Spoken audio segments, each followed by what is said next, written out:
Yohana sura ya 1 mstari wa 1.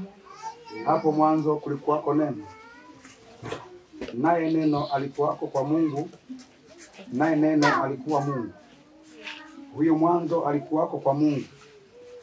Yote vilifanyika kwa huyo, wala pasipo yeye hakikufanyika chochote kilichofanyika. Ndani yake ndimo ulimokuwa uzima, nao ule uzima ulikuwa nuru ya watu. Nayo nuru yang'aa gizani, wala giza halikuiweza. Palitokea mtu ametumwa kutoka kwa Mungu, jina lake Yohana. Huyo alikuja kwa ushuhuda, ili aishuhudie ile nuru, wote wapate kuamini kwa yeye. Huyo hakuwa ile nuru, bali alikuja ili aishuhudie ile nuru. Kulikuwako nuru halisi, amtiaye nuru kila mtu akija katika ulimwengu. Alikuwako ulimwenguni, hata kwa yeye ulimwengu ulipata kuwako, wala ulimwengu haukumtambua. Alikuja kwake, wala walio wake hawakumpokea. Bali wote waliompokea aliwapa uwezo wa kufanyika watoto wa Mungu, ndio wale waliaminio jina lake, waliozaliwa si kwa damu, wala si kwa mapenzi ya mwili, wala si kwa mapenzi ya mtu, bali kwa Mungu. Amen. Amen. Asifiwe. Amen.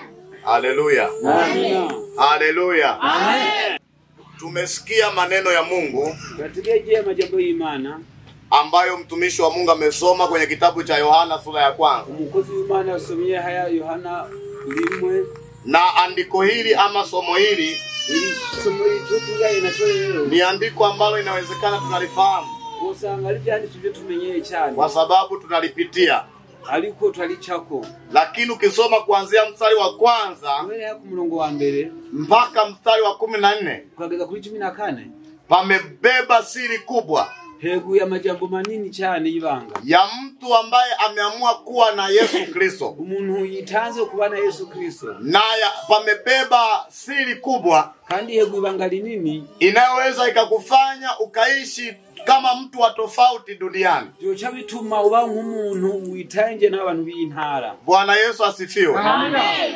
Pameongelea juu ya habari ya Yesu Kristo, hagamba hejuru y'inkuru za Yesu Kristo, vile ambavyo amekuwa mkuu hata kabla ya kuja duniani, ukuntu yabaye mukuru kandi ataza no mwisi, na hata alipokuja duniani naze mwisi, na wale wanaompokea Yesu Kristo, baba kwa Yesu Kristo, vile wanavyoweza kubadilishwa, ukuntu bashaka guhindurwa. Haleluya. Amen. Anasema hapo mwanzo kulikuwako na neno, Ati aho ntango hari jambo, na huyo neno alikuwako kwa Mungu, iryo jambo nabyo ari kumana, na huyo neno alikuwa Mungu, nayo iryo jambo yari Imana. Haleluya. Amen. Sasa ukiendelea kusoma mstari wa 12 haya kuri 12 anasema wote waliompokea yule neno tubaye bose bategera jambo wanafanyika kuwa watoto wa Mungu, gace bahindurwa abana b'Imana, ndio wale waliaminio jina lake, bibabe n'ijambo ry'Imana, ndio wale wanaoliamini jina lake. bibabe n'ijambo ry'Imana. Kwa hiyo manake kumbe hata duniani tunasajiliwa. Kumbe ngamwisira tuba kandi twahawe. Hebu mwambie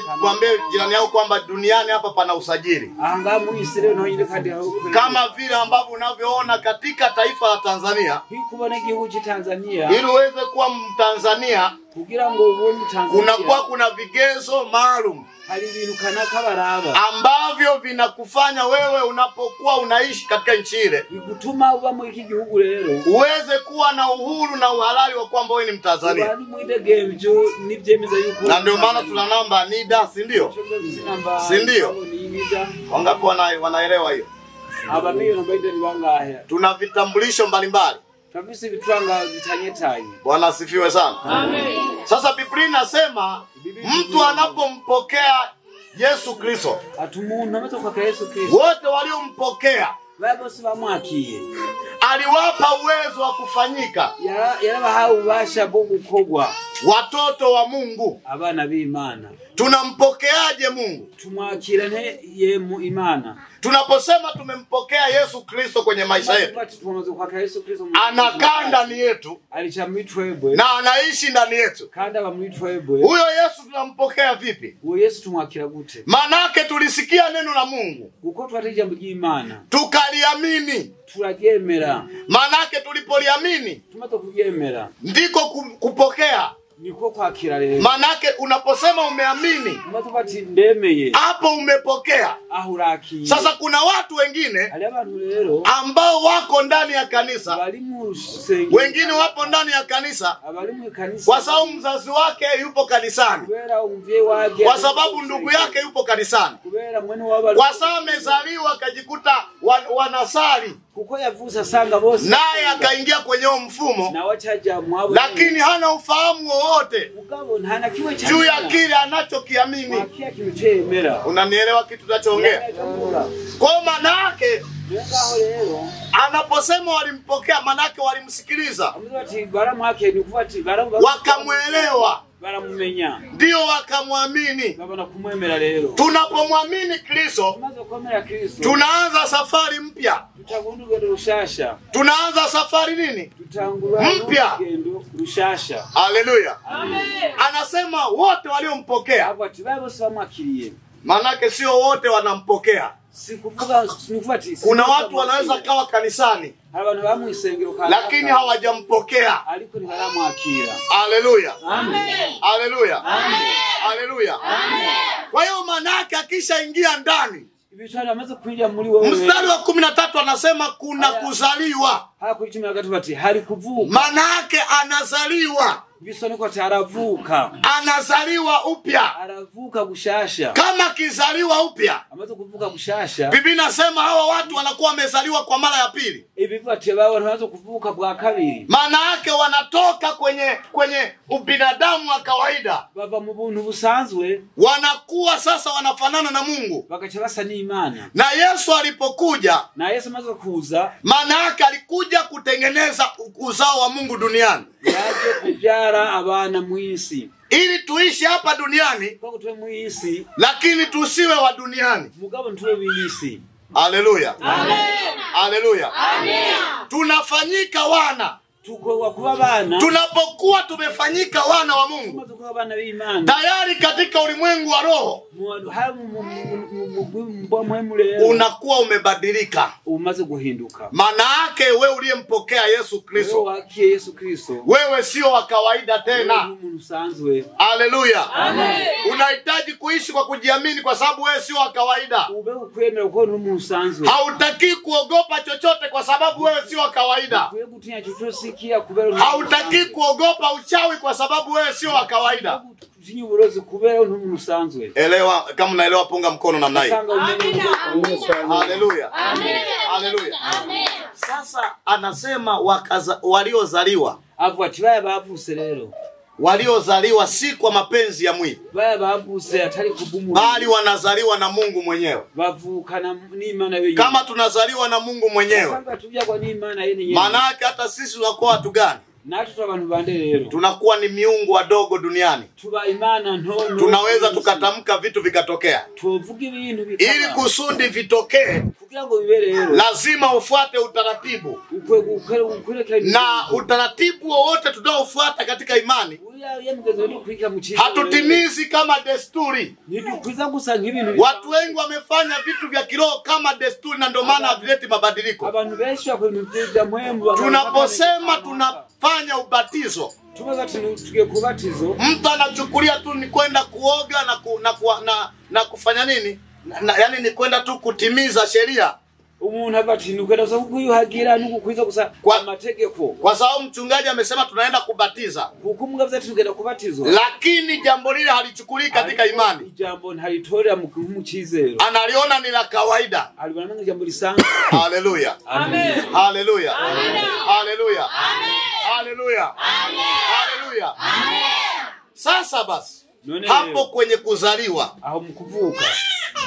ndio nataka tuzungumzie. Maana yake kila anayekuwa mwana, anakuwa amezaliwa. Na ndio maana Yesu ili aitwe mwana wa ilibidi azaliwe. Ndio maana aitwa mwana wa Adam. Haleluya.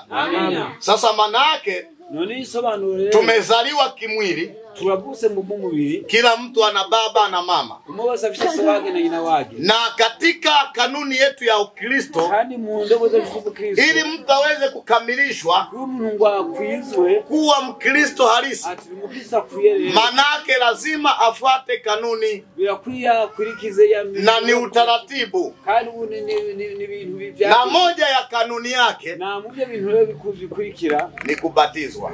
Kubatizwa. Wangapi leo wanaenda kubatizwa? Punga mkono. Bagera kubatizwa Musa, bagera kubatizwa bagera kubatizwa. Wala ambao wali na vijana kwa ajili ya ubatizo. Makofi mengi kwa ajili yao. Makofi tena mengi kwa ajili yao. Nimeona niulize ili kuzuri ninapoongea nijue pia naongea na watu wa aina gani. Amen. Bonye mbaze mebo tuyaga ni bande. Haleluya. Amen. Sasa maana yake tunaposema kwamba kila mtu ambaye anaokoka lazima pitie hatua inayoitwa ubatizo, ili kusudi azaliwe mara ya pili.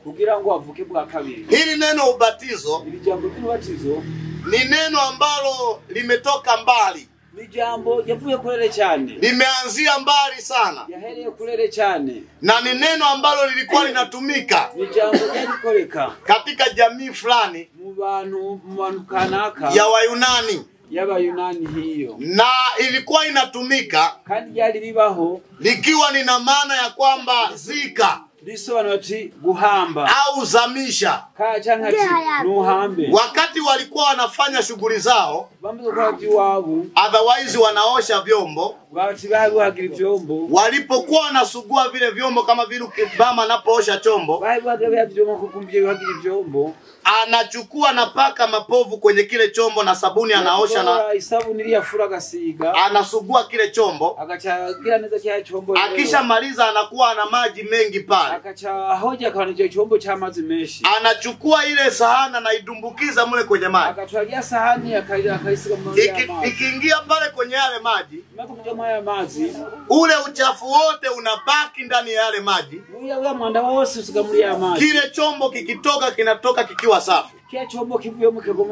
Wao walikuwa wanachukulia hiyo manake wanabatiza. Manake anaenda kuuzika utu wake wa kale, na anaibuka akiwa mpya, ikiwa ni ishara ya kufa na kufufuka pamoja na Kristo Yesu. Haleluya. So manake mtu hajabatizwa hawezi kuitwa ameokoka. Huwezi ukasema umeokoka ikiwa hujabatizwa. Sasa kuna watu ambao wanatumia neno fulani ambalo linafanana na hilo kubatizwa. Kwenye lugha ile ya Kiyunani kulikuwa kuna maneno mawili. Sasa hii nitaongea tu kwa sababu naweza si nani. Lakini walikuwa natumia latitisdo na baptisdo. Maana yake hii ya kwanza ni kuzamisha na hii ni kunyunyiza. Ya mbere ni kusiga mkono haimani, ambao wengine wakaichukua abandi bachatora wakasema wakimnyunyizia mtu kichwani wanasema wamebatiza. Na ndio maana watu wao wanasema kwamba kuna ubatizo wa aina ngapi. Wengine wanachukuliaga tu kwamba mtu hata kama amenyunyizwa anasema nilibatiza. Ndio maana anaweza kukuuliza ulibatiza ubatizo gani? Anasema nilibatizwa ubatizo wa kichwani kule kwenye kanisa letu. Lakini huko hakuitwi kubatizwa, ni kunyunyiziwa. Sasa maana yake hatua ya kwanza, mtu akishaamini anafuata kubatizwa. Akisha ifuata kwenye kubatizwa, maana yake nini? Anaenda sasa kukamilishwa, apewe ile mamlaka, apewe ule utu upya, awe na nguvu za kiroho, awe ni mtu mwenye kushinda, kwa sababu tayari anakuwa ametimiza haki yote. Punga mkono kama tuko pamoja. Haleluya. Haleluya. Haleluya. Haleluya. Kwa hiyo sisi tufanywe upya. Kugira ngo tugobashe gushasha rero. Hatufanywi upya tu kwa sababu tunaingia kanisani. Tugobashasha kwa tuje mu musimisi. Lakini pia kuna hatua ambazo lazima tuzipitie. Aliko ari ntabwo dukwiye gucako. Na unapobatizwa, umaze kubatizwa rero, maana yake lazima ni tendo la imani. Ni kintu cyerekana kwizera. Ni tendo la imani ambayo ni kintu cyo kwizera kikivuga ati ukifanya kwa imani, umaze kwizero, maisha yako yanabadilika hapo. Ubuzima bwo burahinduka ngaho nyine. Hata kama kuna vitu ulifanywa kwenye maisha yako, unakuwa unafanywa upya. Uhindurwa kwa mshasha. Na hiyo ndio njia pekee iyo niyo nzira imagusa ya kushinda rana ya familia ama rana ya ukoo. Kunesha ivumwe kimuryango canke. Tunaelewana? Tunaelewana? Amina. Mtu ambaye hajabatizwa, umuntu atarabatizwa, hawezi kushinda mizimu ama ile maroho ya familia. Niyo nesha ibi mizimu canke zya mpwembuzi z'umuryango. Nachongea naeleweka? Kwa nini nasema hivyo? Kubera kivuguko. Kwa sababu kubera maana yake kila mmoja hapa bisobanura yuko mwose ngaha ana damu ya familia yake, anafisa maraso umuryango wake. Na ili kusudi mimi mtu anifahamu, kugira ngo umuntu aje amenye damu yangu iko kwenye ukoo wangu mimi, amaraso yanje umuryango wanje. Lakini nilipookoka, nilipobatizwa, mimi katika ulimwengu wa roho si wa ile familia tena. Kwa hiyo manake mahali familia yangu ilishindwa kufika, mimi lazima nifike. Kwa sababu mimi sipo kwenye ule uzao. Hata kama nitakuwa na baki naitwa kwa majina yao, lakini nimeshabadilishwa. Haleluya. Amen. Haleluya. Kwa hiyo manake nakuwa nimeshabadilishwa. Na ndio maana nasema tutakuwa tumezaliwa na Mungu mwenyewe. Tunapozaliwa na Mungu mwenyewe, hiyo ni damu ya kipekee ya Yesu Kristo, ambayo inashinda damu zote. Kwa hiyo manake chochote kinachokutafuta kwenye ulimwengu wa roho akiwezi kukupata cha giza, kwa sababu tayari wewe umeshabadilishwa. Haleluya. Amen. Wewe ni mwenye nguvu. Wewe ni mwenye nguvu. Katika jina la Yesu. Ninakataa kila nguvu yoyote ya giza, kila nguvu yoyote ya uchawi iliyofunga maisha yangu, iliyofunga maisha yangu. Sema kwa nguvu niachie. Sema kwa nguvu niachie. Sema kwa nguvu niachie. Sema ninakataa kuwa mtumwa. Ninakataa kuwa mtumwa. Kwa jina la Yesu. Sema kwa nguvu, sema kwa jina la Yesu.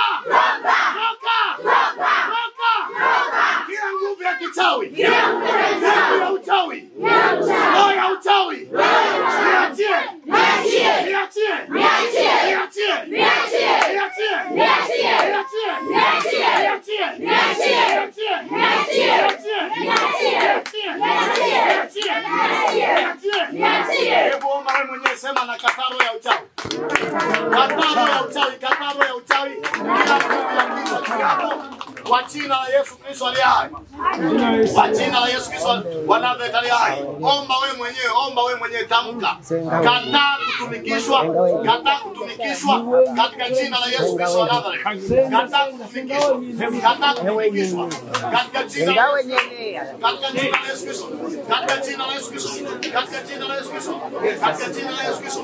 Katika jina la Yesu Kristo. Kwa jina la Yesu Kristo.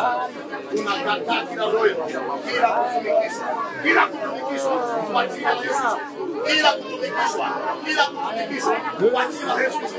Makame hayo machie, hayo machie, hayo machie, hayo machie, hayo machie, hayo machie, hayo machie, hayo machie, machie, machie, machie, machie, machie, machie, machie, machie, machie. Wache, wache, wache, wache. Watama Yesu, watama Yesu, watama Yesu, watama Yesu, watama Yesu, watama Yesu, watama Yesu. Yesu ndio wache. Yote yanawezekana kuona. Yote yanawezekana kwa kila roho ya utawa, kila roho ya utawa. Haina nafasi, haina nafasi. Ninakataa Bwana, ninakataa kabisa. Kwa jina la Yesu Kristo, kwa jina la Yesu Kristo.